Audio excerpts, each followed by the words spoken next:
PlayStation is hiring for PC game experiences. We got the first look at some PS1 games running emulated on the PS4 and PS5. These games will be coming to PlayStation Plus. Xbox, they passed up a chance to create an exclusive Marvel game, and the Xbox Series S has a new deal that makes the value of the console even better.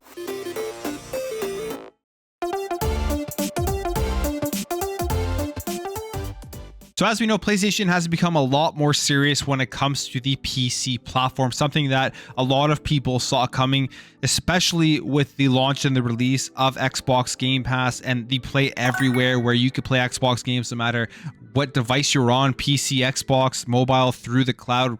And with the launch upcoming of the PlayStation Plus Premium subscription service, you are going to have the ability to stream with the PlayStation Plus Premium membership the PS Plus games through your PC. But just streaming games through your PC isn't the end of the line when it comes to accessing games via the PC platform, especially from PlayStation, as now it looks like they are looking to hire somebody to be the director for product management of PC game experiences. And what does this role entail?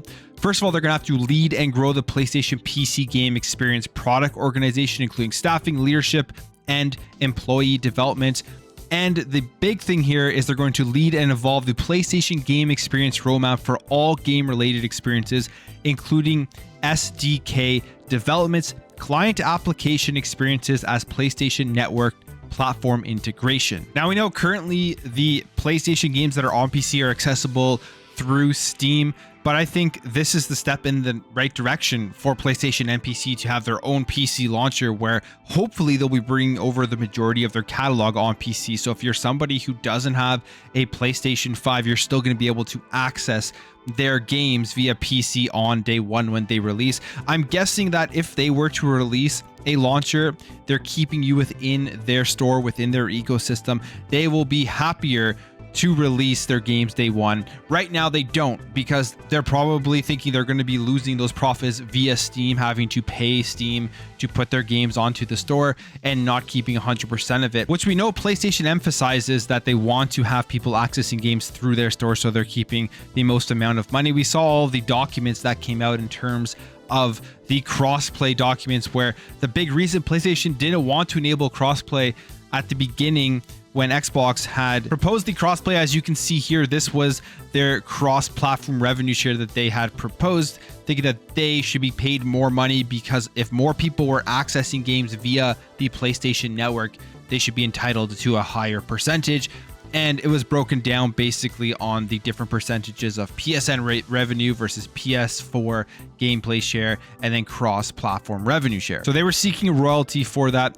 And I have a feeling that with Steam right now, putting their games through Steam, they are kind of not wanting to put all of their big stuff on there right away because they're not getting that 100% of the revenue. But if they end up building a PC launcher where people are accessing PSN and they are keeping 100% of that revenue for people buying and playing their first party games, there could be a bigger chance that their day one big upcoming AAA first party releases will release onto PC at the same time as they release on the PS5. I would love to see that. I think the more people that can play games and access games and aren't locked to a singular device, the better. That's why I really love what Xbox has been doing, and I hope PlayStation starts to go in that direction as well.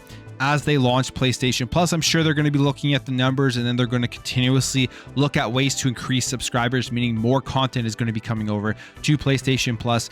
And one way that will definitely increase subscribers is if they have that PC launcher similar to what Xbox Game Pass has with Xbox Game Pass Ultimate. Sticking on PlayStation Plus, we have an early look as to how some of the PlayStation Classic games, the PS1 era, are going to be playing, or at least right now that we know, it looks like they're going to be playing like with the PlayStation Plus subscription. So when you have the PlayStation Plus subscription, you get access to PS1 games that are going to be streamed and emulated to your PS4 or your PS5. And if you remember back with the PlayStation Classic, it was a pretty terrible overall classic console compared to all the other ones that came out. One of the big things was because you were getting the PAL versions of a lot of these games. They're playing in 50 hertz. They're appearing in 50 hertz, playing at 25 frames per second versus the 30 frames per second with the NTSC versions, which are the versions that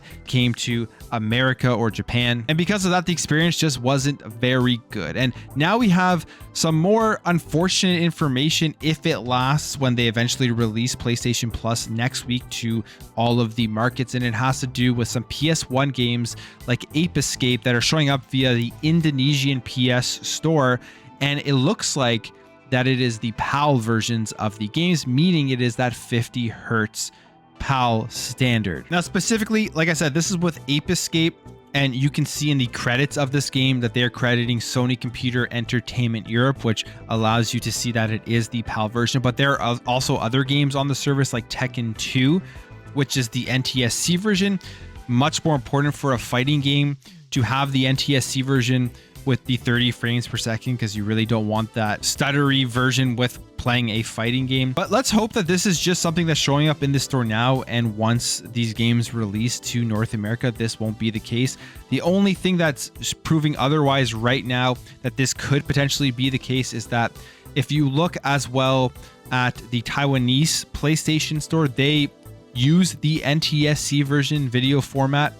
And it looks like the PAL version of Ape Escape is also showing up in the Taiwanese store, meaning that most likely for all of the other countries that have the NTSC video format, they're going to be getting the PAL version for some of these games. And again, this isn't going to be confirmed until it eventually rolls out and people start trying these games out and people in North America check out if it is the PAL version or the NTSC version. I really hope it is the NTSC version. One of the things I'm actually most excited for when it comes to PlayStation Plus is the classic games, is the older back catalog of games that PlayStation has. That's the thing that will entice me to right now sign up and try it out and see if it's worth my time and my money. I know we've been talking a lot about Xbox Game Pass in the last couple of days, and I like to make jokes about some of the bad takes people have had on Xbox Game Pass. But honestly, PlayStation Plus, I don't think it's anywhere nearly as good as an offering right now to Xbox Game Pass, but it's going to continue to grow. And there is stuff within that service that I am interested in checking out, so I will probably see what it's all about. All right, we got some very interesting news here, and it has to do with Marvel games and the potential that Xbox turned down back in 2014. So this comes via the Ultimate History of Video Games Volume 2. It was released last year, and according to a Reset Era forum post, it talks about the Marvel games. As we know, PlayStation has the exclusive rights right now to Spider-Man video games, with Insomniac making those games. We know Wolverine is coming out from Insomniac as well, which will be exclusive to PlayStation. And they talked about how both companies, Sony and Microsoft, were actually approached to see which company would be interested in creating an exclusive Marvel game, and it looks like Microsoft turned them down. Here's exactly what the post says. What he needed was a publishing partner who hadn't adopted the crappy licensed games mentality. He needed a company with an eye for long-term investments, one with a vested interest that would benefit from building a franchise. That partner would need to have a deep pool of talent, commitment to quality, and inexhaustibly deep pockets. There were 3 companies that fit that description. One of them, Nintendo, mostly developed games based on its own intellectual properties. Being from the console first party in my past, I pinged both sides, both Xbox and PlayStation, and said, we don't have any big console deals with anyone right now. What would you like to do? Microsoft's strategy was to focus on their own IP. They passed. I sat down with these 2 execs from PlayStation third party, Adam Boyes and John Drake, in August 2014 in a conference room in Burbank. I said, we have a dream that is possible, that we could beat Arkham and have one game at least, and maybe multiple games that could drive adoption of our platform. So there you have it. Apparently Microsoft was approached. They said no, they wanted to focus on their own IPs. And for a lot of people, this sounds like a very big missed opportunity because they lost the chance of making an exclusive Spider-Man game, making an exclusive Wolverine game, or making an exclusive of other Marvel characters that, as we know right now, are huge. Like, Marvel is massive, and it was big back in 2014, but you look at the games like Spider-Man. Spider-Man is one of the best-selling PlayStation games, and Xbox is currently missing right now, until more of their games are released, that third-person action adventure game, that big IP to bring people over who like that genre to the Xbox ecosystem. And they really could have had that with Spider-Man. And you think of Xbox back in 2014, I mean, they were coming off that just terrible launch of the Xbox One with Don Matrick. Phil Spencer was just coming in as the big executive, the head of Xbox.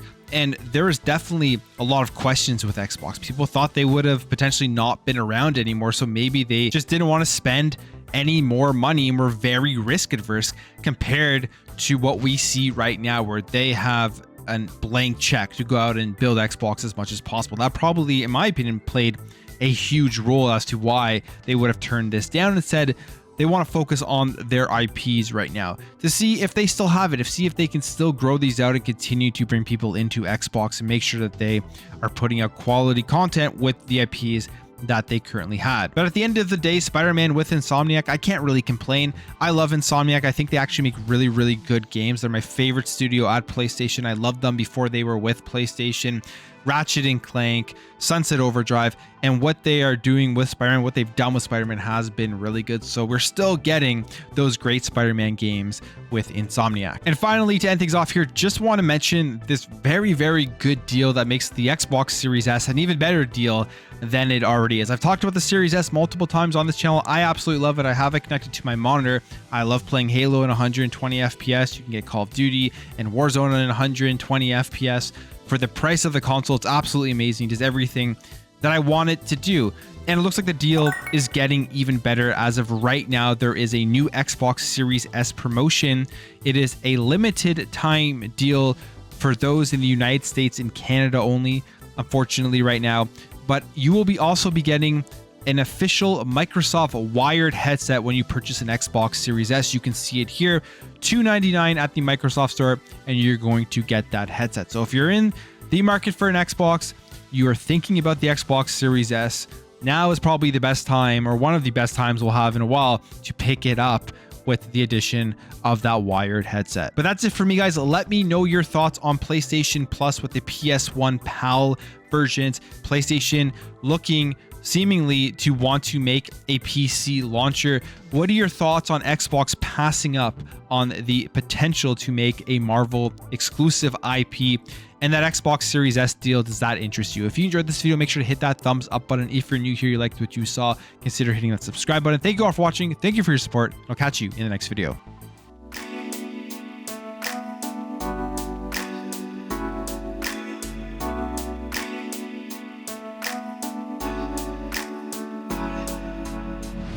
Bye.